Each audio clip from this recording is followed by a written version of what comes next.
It's happening. Great. Hello, everybody. Welcome to the 2 o'clock hour of this very special online Boston Poetry Marathon 2024. I am your host for the hour, Christina Liu, and Chad Parento is our tech host. I'm going to introduce our very first reader of the hour, Joy Layden.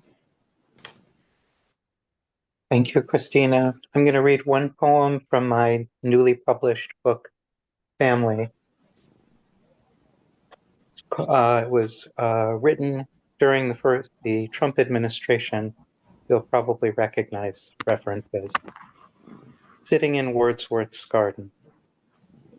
Sitting in Wordsworth's garden where you sat, iambicizing childhood, revolution, and the terror, I inhale the scent of virtues you knew would bloom, even when forgotten by the future, sitting in your garden now in a sweat-stained sleeveless dress, trying to come up with something to say.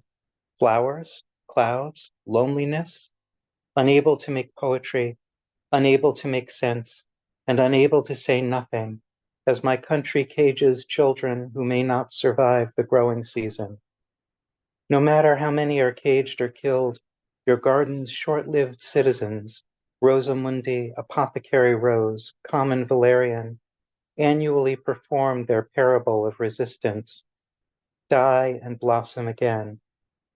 No one expects them to rhyme beauty with justice, stamens with the fear that's coated my country like pollen since the last election.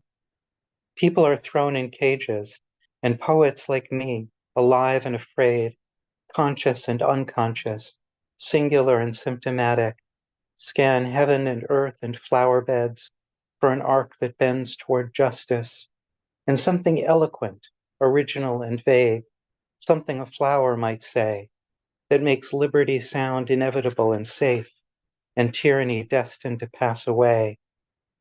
Poems aren't keys that unlock cages, just strings of letters on screens or pages, hoping some future will read them and remember that somewhere there was a garden, and somewhere there still is, inexcusably rhyming beauty with existence in a language that has no words for justice or injustice, complicity or cages, in pastel plosives, violet vowels, half-blown roses, luminous consonants.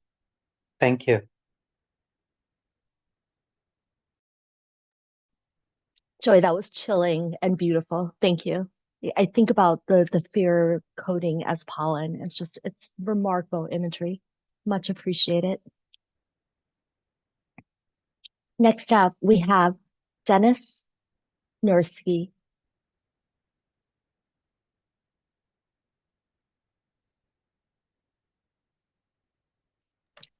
Don't Thank believe you. Dennis. Oh, he is here. I'm sorry. Hi. You can hear me now. Thank you, and thank Yes. you for the festival. It's a wonderful endeavor and needs all our support. I'm going to read two short poems. This is a poem centered on 2016. Marbles and a Dead Bee. 1. Imago was elected this morning in the gray hour before dawn. The last firewall crumbled. A street drunk moans in ecstasy or shame. 2. Close your eyes. Imago controls the House, Senate, Supreme Court. Open them. Just sunlight on a blind.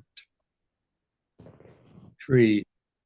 As a dropped light bulb shatters, so my country.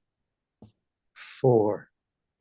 The poet will defend herself with poetry, the lover with sex, the child with marbles and a dead bee, the suicide with suicide. 5.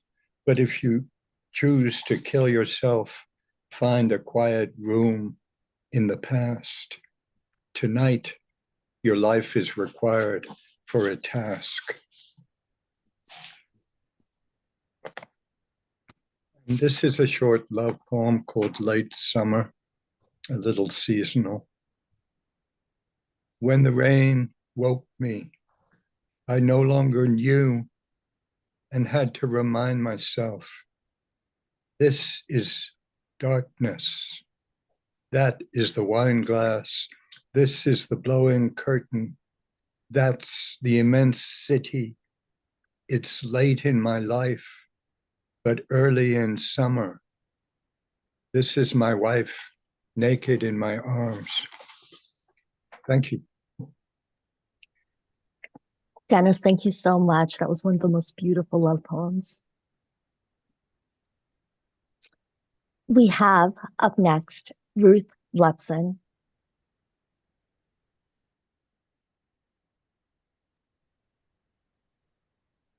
Hi, Ruth. Are you ready to read?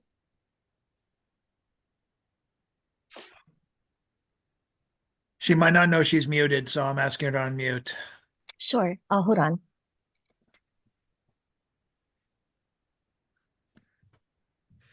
Ruth, if you can hear us, you're up. But you need to unmute. Hi. Hi. Okay, let me turn my video on.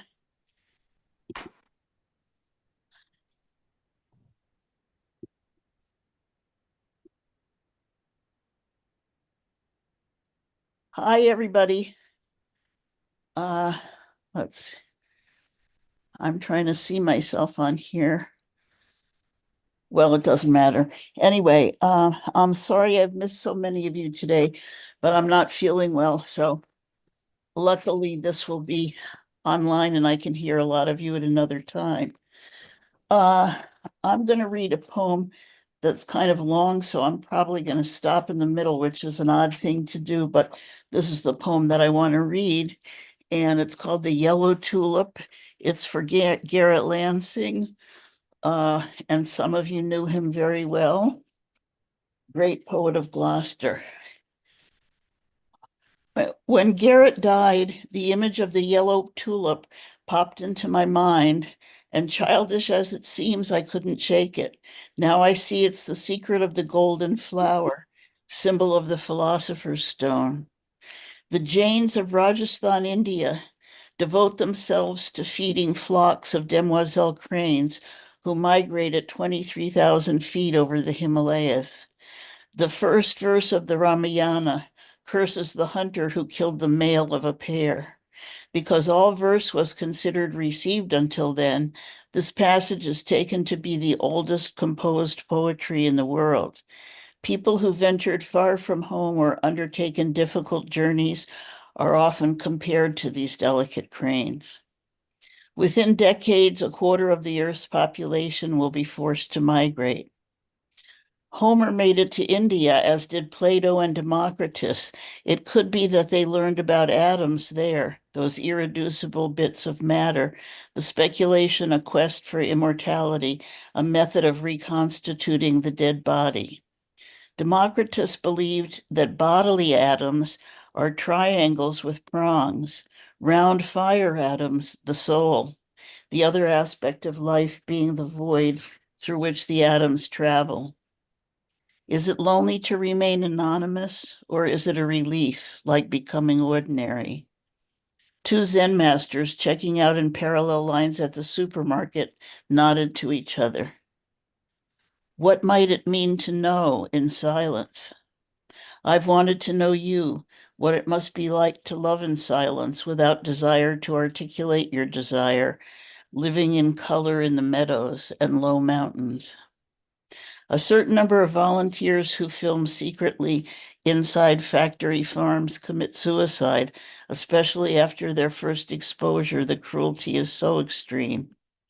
Adrienne Rich said these things. I want to know what you are experiencing. Very few people are willing to go the whole way with you.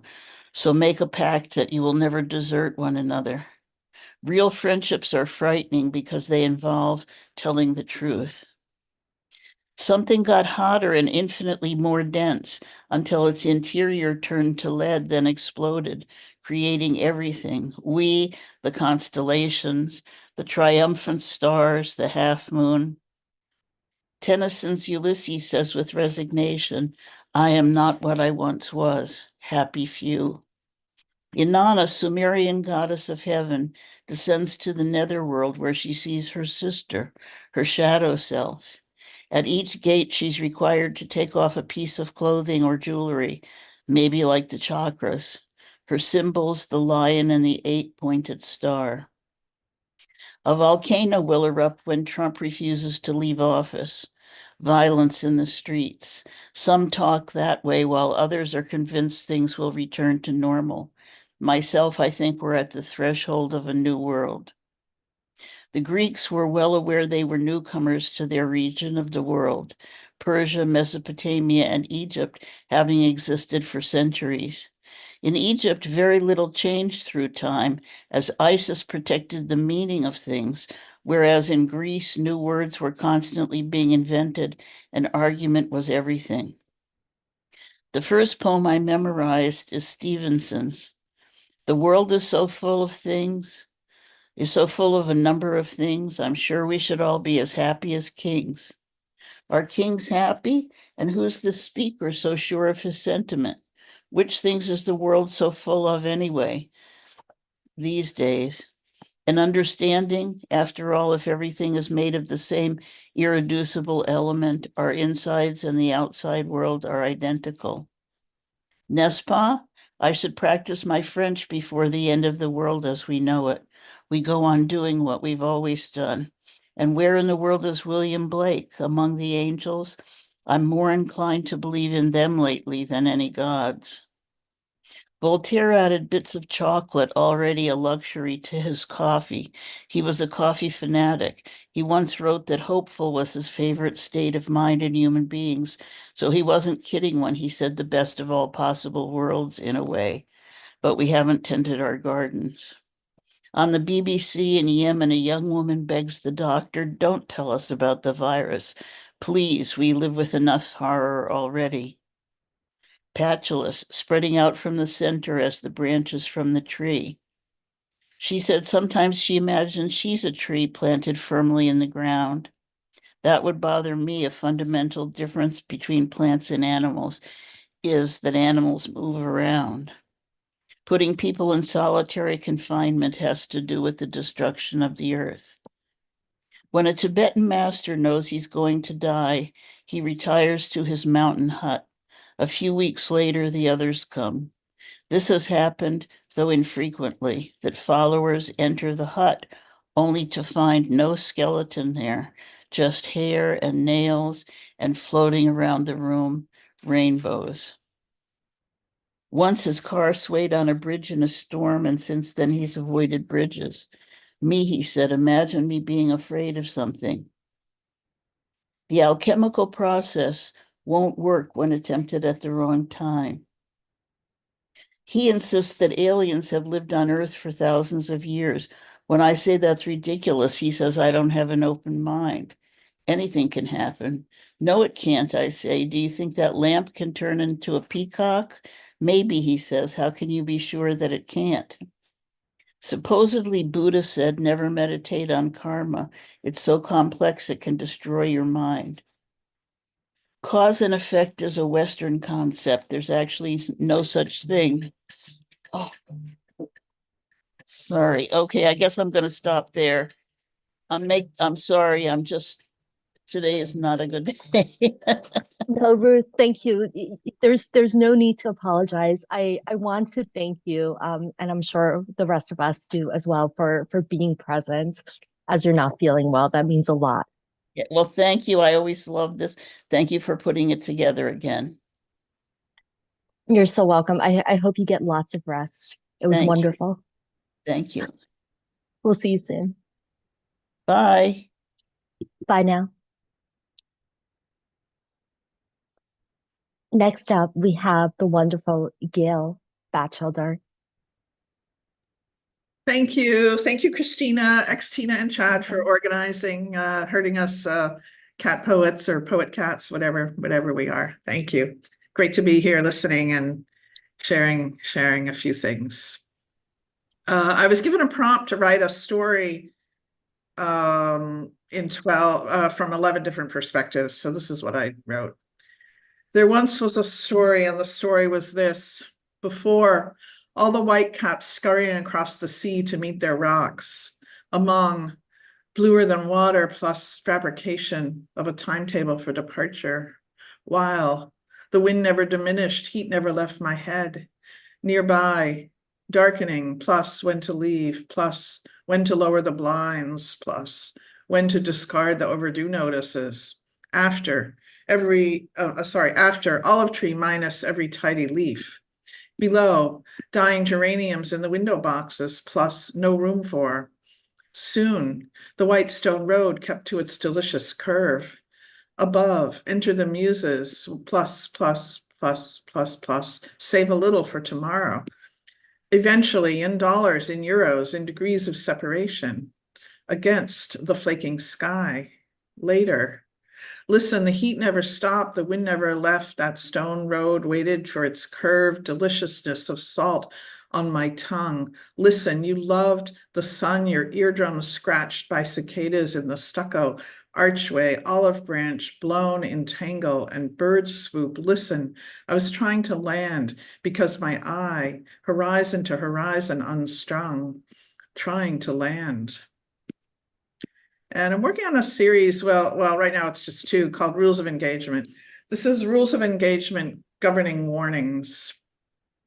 To become a human, you must first scissor your stars and smother your universe. Your tears must be surrendered, falling upwards. Your kisses will swell. Without warning, you must be prepared to twist every name you have called yourself. Never tame the feral kittens in the playground or cultivate moonwort. Never give time to limits and continue to brush your hair back from your forehead. Follow no trends that cause you to spend time without walls or pencils. The graphite of levels and lines supplanting gravity. Make sure that your legs are fastened securely to yourself like a sturdy appliance. Remember to remove your gloves to touch the cool of the cave wall. Never fear drowning while navigating an estuary. You must forget language. Hope for a nose always close to ripening earth. You, without warning, a fossil coming alive and blue, a fellow traveler, a myth of warning, a warning of blue. And this is Rules of Engagement Governing Wildness. Is it you whose thumb presses the moon into night, whose tongue searches for what is missing while standing on a splintered dock? Do you regret the rain? Does the ocean alarm your friends? Is it you holding a lock and bells, hoping for salvation, or at least an entry? Were you stunned by the force of the afternoon, never once believing you were ready for it, sharpened by the sudden onslaught of hope, catapulted into bone fragments while shaping your morning under the bed sheets, your schedule unfilled like the peacock tail unfanned? Do you remember the colors of the flagstones on the front walkway and the house cat gnawing a rabbit on the back porch? Taste the lightning coming across your brow. Inhale scent of purple aster garland adorning your head or hanging from your neck. Whichever view you have taken of the goldenrod and blackberries crowding the narrow meadow, whichever hand is outstretched to welcome you, whichever storm has eaten your day, fall forward and fast to ground, lie still on distant thunder and crow flutter strum of chest. Give your green her due, take her home to your shattered vase, guide her carefully to rest like a narrow inlet. Don't fold up your own wildness. You will always harbor the coming cold. Thank you. Gorgeous. Thank you. Do not fold up your own wildness. Words to live by. Absolutely beautiful. Thank you. Thank you. Thank you. Next up, very excited, we have Doug Holder. Well, thank you very much for inviting me to read. The first poem is At Last by Etta James.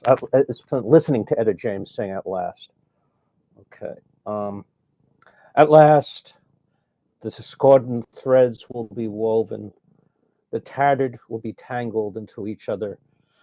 And the moon will finally bust and burst through the nocturnal sky, and the blackbirds will suddenly sing and fly. What you have seen will finally be seen. What has slipped through your spidery fingers will now stick to you, and the universe will envelop you. And the other poem is Gentrification. Maybe not seeing the sun rise and fall because of the damning exclamation points of concrete towers is not important. The world should have a dark predator's shark's grin. Everything is a flash in the proverbial pan after all. Wipe away the old brick and cobblestone, the sawdust from the wooden floors from the corner pub. Let the battalions of bulldozers and Mack trucks wipe the slate clean. Look out your luxury condo into the asphalt Alzheimer's of a parking lot. And there's one errant stain on your stainless steel kitchen. Thank you very much.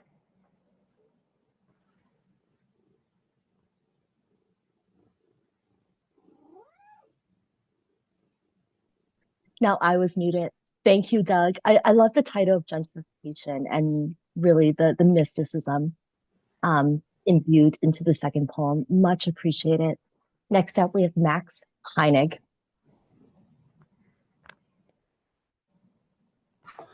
Hi, can you hear me? Yes, thank you. Great. Thank you very much for having me. I think this is a great part of the year, great tradition. I'm going to read a couple short poems. It's called Robert Johnson, who, as we know, is like king of the Delta blues singers. The story runs, he couldn't catch a tune with a hound's tooth. So he took his dream of Delta rain on a train to Clarksdale and returned weeks later with a gift. But the devil prefers to receive. Some say he was starving, so what was the danger in parting with his immortal soul? A flower is wasted on a grave. I'm going to read a poem about jogging, running around in Medford, where I'm at today. It's called The Long Run. Along the mystic lakes, I hear the scrape of shells against the water, skulls pulled by younger arms. The whitest haughty swans lured their beauty. Look, the mile marker above, a beehive holding on. My body spent the last, a paper trail of will. I burned before midday. My shadow gains on me. And I'll do one more. This is written with my high school teaching job in my mind. Every summer before the school year begins, the old teachers go through the building and we find what has been left behind and what has been abandoned by people who will not be returning to the building. And this poem is tongue-in-cheek, called The Vulture.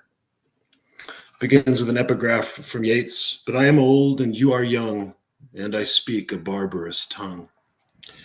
I tried to warn them, but from my beak they would receive nothing. They saw baldness, but that was adaptation. The building seethes in the winter, freezes in the fall. They took our committee for a wake, pleasant voices for gospel. But when it's drought, the wall writes itself. From one being grieved, from one who grieved her mother too long, one for being gay, one who couldn't skip Bonnaroo, one Ivy who couldn't hack it, and one naive who drove girls home, and one unkempt who sat dutifully but too sour with his charges, meals to pick clean. The feathers from their affections, biographies, anthologies, DVDs, tape rolls, ballpoints, ancillaries, master texts I'd shadowed over, flesh to digest before they whet another veteran. I let my brood claw the marrow, markers, copy paper, teaching them remnants of the habitat are fuel for the ones who know the season's scarcities. Shred the remainder without sentiment. This is how our desert divides and will again each August, as clean-winged fledglings settle in to make a home of it. Their dreaming will be my inheritance. Cue the diabolical laughter. Have a great day. Thank you so much, Max. Your dreaming shall be my inheritance. What a fabulous last line. Much appreciated. Maniacal Next and up, we have maniacal. Shira Dents. Hi, everybody. Thank you so much for inviting me to read. And it's been really great to hear everybody's poems. Okay. I'm going to read, this poem is Custom Made. Custom made. The sky knocks its knee on a rock. Vermilion stages a comeback. Woe to all encumbering night, its stain on all things useful. Whatever twists inside has no core, only muscle. We chip all the way across, one down until we square and root. A broken case is where we're stored for the whole story. We need birds flying and blue sky.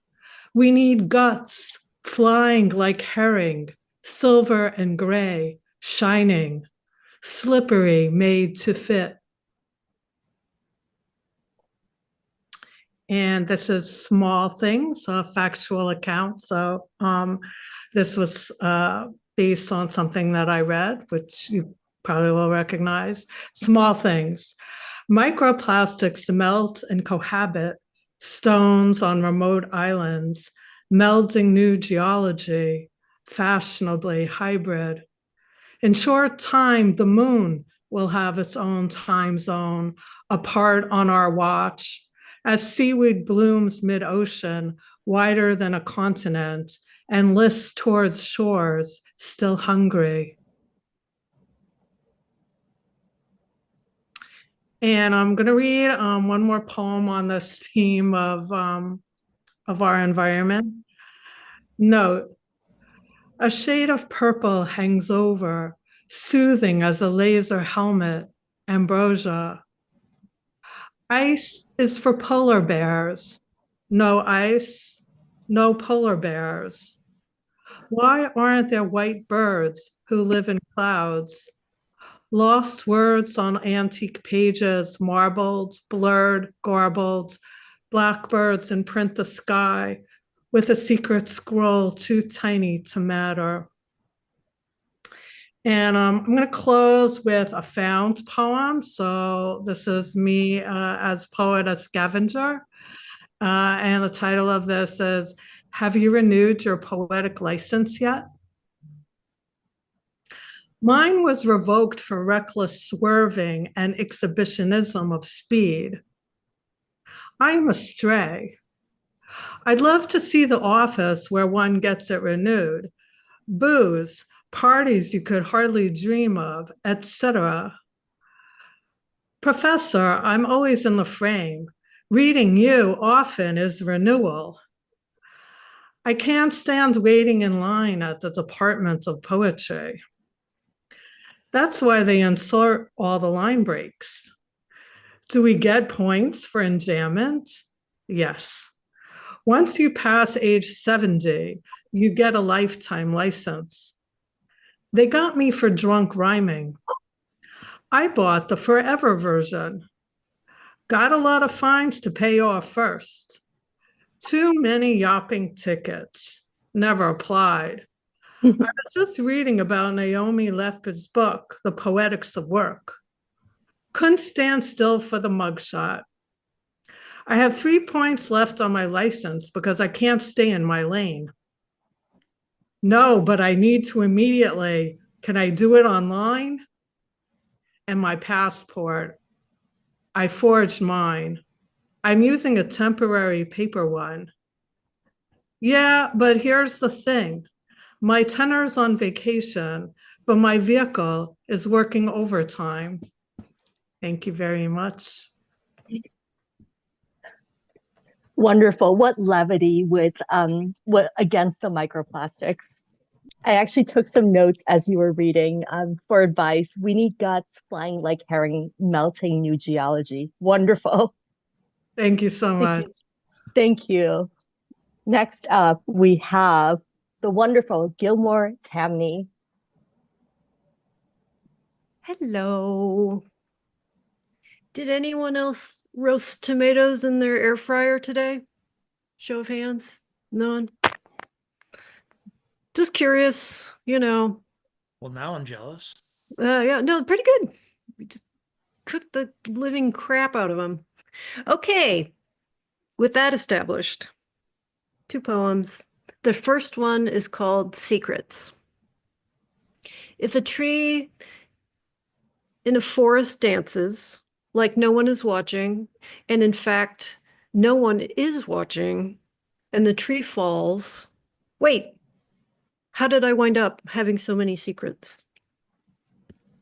And this next one, sort of ideally stars, well, is my cat is part of the poem. So, and there she is. Perfect. So the poem is called I Boiled an Egg for the Cat. Inspiration struck from yesterday's TikTok, a Sphinx cat taking a bath. Seeing a house cat just so hairless is disorienting enough. But watching her play in the tub, her gray-pink skin chiaroscuro against the white ceramic, swirling around, enjoying the water, wearing what seems to be a shower cap to protect her ears, the colorful fabric coming to a neat strap under her chin. I'm enchanted. She's refusing to get out, unpersuaded by gentle recriminations and coaxings. The camera wobbles and a hand proffers a hard-boiled egg. Her large, round, preternaturally blue eyes narrow, pupils darkening. She rears on hind legs, bathwater sloshing. Her paws clutch the outstretched hand to hold the egg steady. The wrinkles in her face deepen, darken as she gobbles, egg crumbs flying. She follows the hand out of the water onto an awaiting pile of folded white towels. And by the time she finishes her devouring, her flanks are being patted dry, and the shower cap has been removed with a flourish, exposing 2 giant triangles of ear flesh. She licks her chops, pauses, glances at the human, then jumps back in the tub with a sploosh, not looking back. My cat's heading to her morning nap spot when I bring her the boiled egg. She stops, it nets a few sniffs. I try again, still nothing. So I show her the TikTok of the Sphinx cat. She's even less interested. My last offer of the egg, she steps aside and continues on her way to her nap. I thought there was a reason to remain vigilant, to wait, to hold fast, to not sleep, to see if I held still enough, if I stayed alert, listened, watched, learned, scanning the moments for clues, the code, a lead to wherever we're going. Someone would say something, or I would get a sign from somewhere of the information and the explanation of whatever I've most needed to know. My understanding was that this could come from anywhere at any time. And I assumed everyone else was doing this too. Through the doorway, I see the cat swirled in her plush bed, giving herself a bath. I throw away the egg. I don't like them either. Thank you.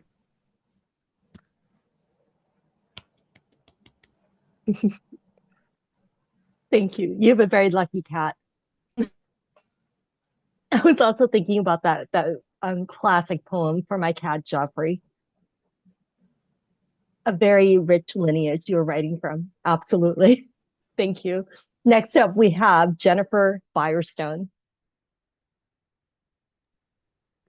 Thank you so much for hosting me this rainy Brooklyn day for me. I'm going to read a few poems from a manuscript called The Room, and it's about a lot of things. It's about grief and art and lots of stuff. So I'll just start. First, it's just sound. The poem tries to evoke the language, and little pictures settle in. What was so inward that it became internal?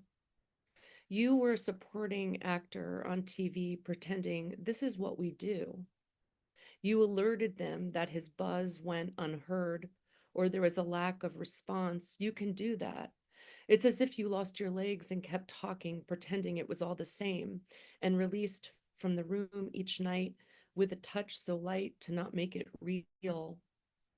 So easily you could walk down to the apartment, to the grand piano and San Francisco books, to the colored bowls of glass and deep blue rug. You could say, let's get sushi or maybe Thai, and you could walk with others with such hunger. You could stand outside with the coldest wet breeze on your face and grasp the tender menu. Ask for a small cup of tea. Later, you would watch another murder show with red wine, a sheepskin fro. Beyond the room, the sunlight sings a gleeful song. The followers drink it hungrily. That's why you can't live here. Participate. That's why you are sick, the way landscape rooms you, coils over like a quilt. If you don't have your devices, your figures of speech, what will you use? Where is the reliability except an instability? The language quaking, it changes despite the books that hold it. Do you remember when he did that portrait of you, your black dress more present than his painter's fingers?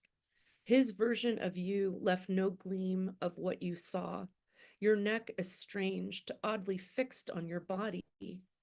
You wore a hat, an unfamiliar expression. You would think, oh, that's a person who goes for walks, who laughs out loud, who likes to pose. Was his depiction not seeing you? Or was it the art? Was it that art sees what it wants? That gluttonous hand that will do anything with anybody. He painted bodies and yet hid his own. When he lowered into the warm water, he made a sizzle sound, his body shocked by initial heat and then pleasure. There, the fog subsumes. Suddenly you're roaming and lost, or you see a healthy individual and you ask the street name. The rolling hills seduce your imagination and you want a car even though you don't like to drive. The cells themselves were modified in Santa Monica, which makes you think of sun more than laboratory. You have a cousin there, and without asking, she conjures the salty air, so fresh, as if perpetually churned, salting the cheeks, salting the hair. It's not hard to get lost in the ocean or go down a muddy path. The perspective is skewed depending on its register.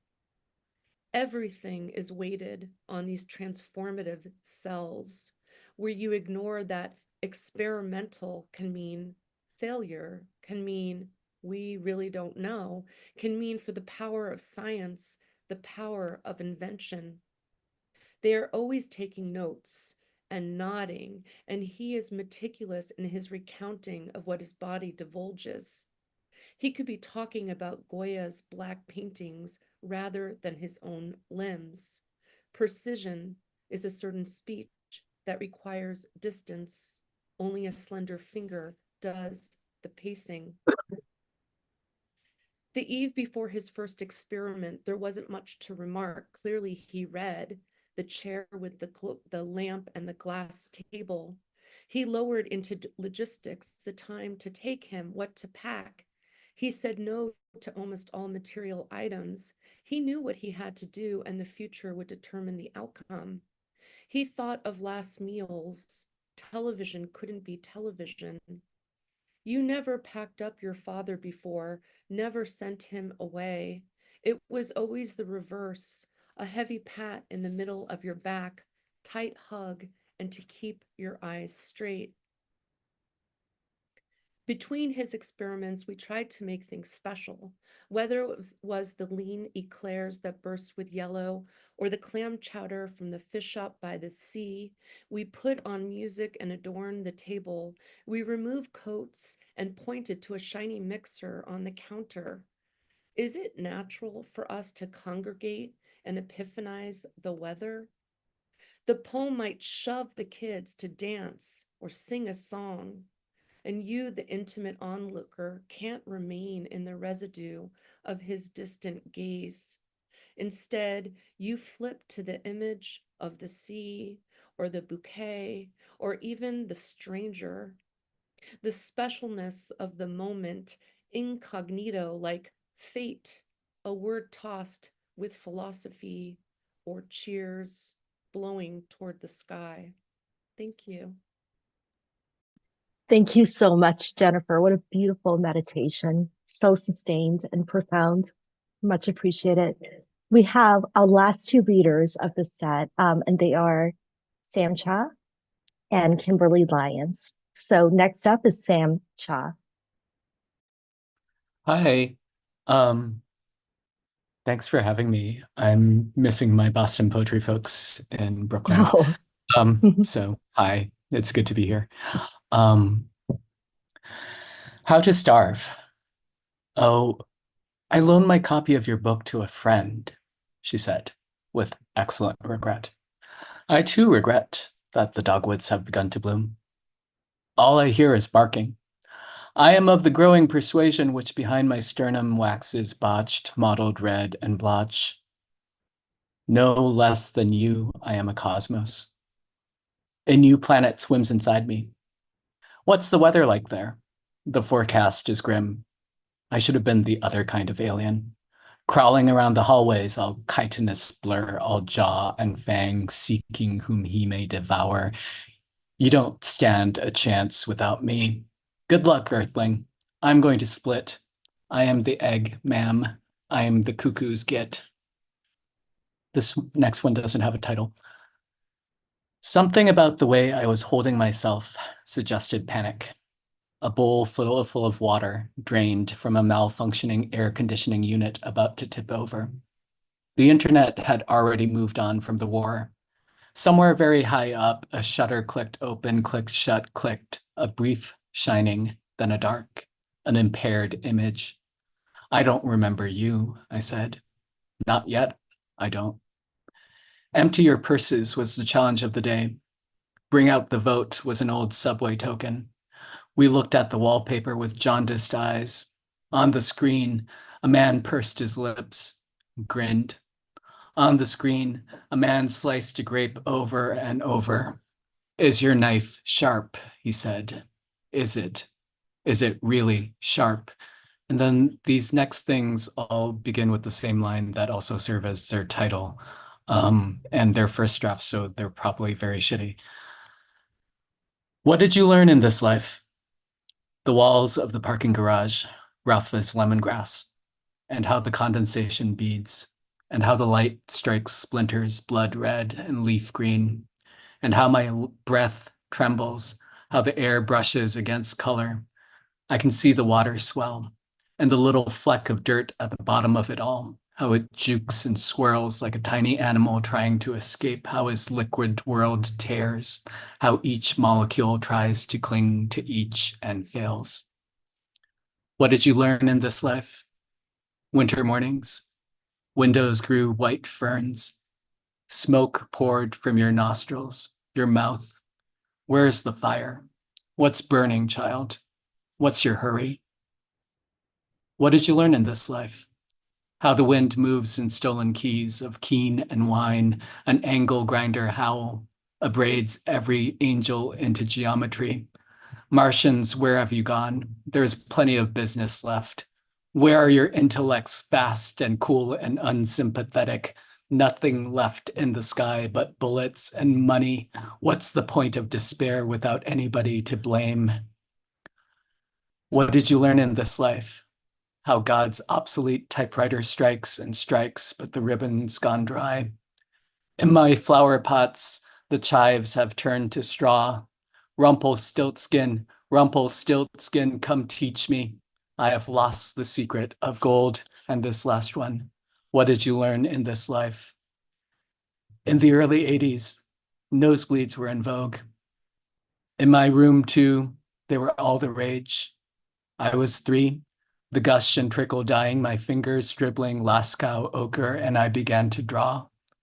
That's what art is, isn't it? A way to get the blood off your hands. Thank you. Thank you. Those are wonderful first drafts. And it's such a sign of our times. There's nothing left in the sky but bullets and money. What a wonderful line, and hauntingly true. Our last reader of this 2 o'clock hour is Kimberly Lyons. Welcome, Kimberly. Thank you. Hi, poets. It's nice to be among you. Just moving this poem over. Okay. So 2 poems that recently appeared in the magazine with the wonderful title, 10 Luigi Co. Poem beginning with a line by Robert Kelly. Nude the night sky, I read late one night. If the night sky is naked, then we see the flesh of nuts sprinkled with tiny stars, that in Brooklyn are mere dots, just a few, only in February, only straight up, from your own forehead, also nude. And hands also having lost gloves so many months ago, crinkled in a coat or left on a crate of cut orange squash, their gold seeds more numerous than stars. And naked is a heel of a foot that hangs out of a black shoe in the icy dark. But so what? There's a ripped sock over the nude foot, and could stars be letters of an alphabet, wrinkling as they gesticulate and burn? Could the skin of the sky in winter reveal through the clothing of clouds that pass before the words she bears on her back? Mostly the sky is nude of anything tangible tonight, filmy pool of faded depth, empty of anything readable, inside the ring of glass and rock. Our breath is transparent, so we invent what the air has written. Particles of an epic are the shattered stones of the planets. We are nude inside our beat up old coats and old sweaters and under our crazy hair. The sky is moving through us, though. I can feel it. One more poem. See if I can find it. Sequala. Sequala. The dust of the disillusion coats my hair. Each strand becomes quill-like, pointed, harsh. So I apply a kind of mud to my head and lay on the ground and watch moths rise up like rags with dark sails, little crazy ships in the night. My black, clumpy shoes trod the microbes as a pallid giant, unseeing in its own condition, a sort of hypnosis. The sequala speak with molecular gears. She showed me the tiny tooth of a pocket watch. It's still working, she said. I flew the giant beetle out the window at midnight, and that started its other life. That pulse in the dark is a clock, also, it seems. We don't know what you are. Thank you. Thank you so much. That was well worth waiting for. I love the combination of earthly, mundane objects and the cosmos. Absolutely wonderful. And indeed, it's true. There is a strong Brooklyn contingent here. Thank you, everyone, for a beautiful hour. Next up, in the 3 o'clock hour, we have March Penn as tech host, and then our very own Xtina Strong as the MC. Timothy Gager, MP Carver, Joey Gould, Hannah Larrabee, Guy Denoffel, Chad Parento, Lloyd Schwartz, Kayla Cash, Simeon Berry, and Joanna Furman are slated to read. Thank you all.